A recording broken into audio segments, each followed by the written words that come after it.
You said that Gordon guy was pretty good. Turns out, looks like he was pretty good today. I know I didn't say PG, but he is doggone good. There's no doubt about it. That's the best tailback I've seen in a long time. And we helped him. There's no doubt about it. We missed a bunch of tackles, but you can't take anything away from that young man.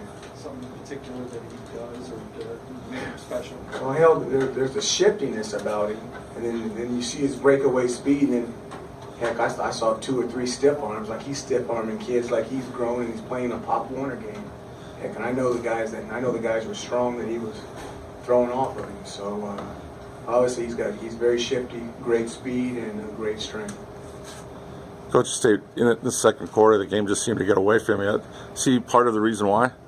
There's no doubt, but I think the whole team the physicality of that football team, trying to match up with them. And you can hit a wall once or twice, and it might dent a little bit, but over the long haul, that thing is going to stand up. And it was obviously that they were a lot more physical than us, a lot stronger than us, and that was the difference in the game. Early in the second quarter, you're down 14-10 in the red zone. They get the pick that they bring out, a touchdown, and it looked like theirs where things started rolling. Can you talk about not necessarily the interception, but kind of the damage it does as it kind of gets them rolling? Well, that was a big play in the game, and there's no doubt, but you can't, when somebody beats you by 51 points, you can't pull out one play and say that was the difference in the game. You lost by 51 points. You have to give that team their credit. You need to take your whooping and move on. So is this one of the games that you learned something from, or is this one where you just chuck the film and start over? Well, I think you can always learn something from tape, and I think a lot of the lessons, not only with the starters, are in the backups. There were some guys that came in and made some plays that were buried pretty deep in the depth chart based off the score, and I'm watching those guys and I'm thinking, hey, that's a better play in the fourth quarter than the same situation in the first. So we're going to be able to reorganize our depth a little bit based off of some guys getting game experience that they normally wouldn't be able to get. Maybe they didn't have a good camp. Maybe they didn't come back in camp in the shape that they should be. But now they may be in a situation where they showed some things and they're able to move up the depth chart, and maybe they're able to help us. So I think you can still learn from the tape.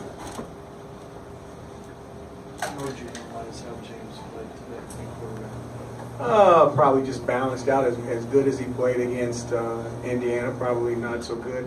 The tough thing when you're in a situation like this is that I think James played the way James played. There were some drops in the game that you just can't have if you're going to play Wisconsin.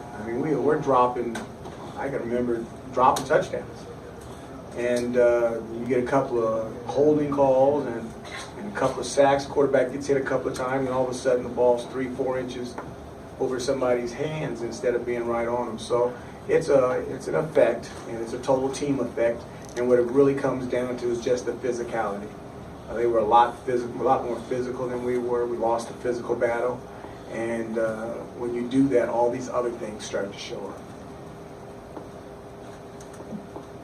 Anything else for Coach Babers? One more. I'm going to knock on wood before I say it. It looked like you came through this relatively healthy.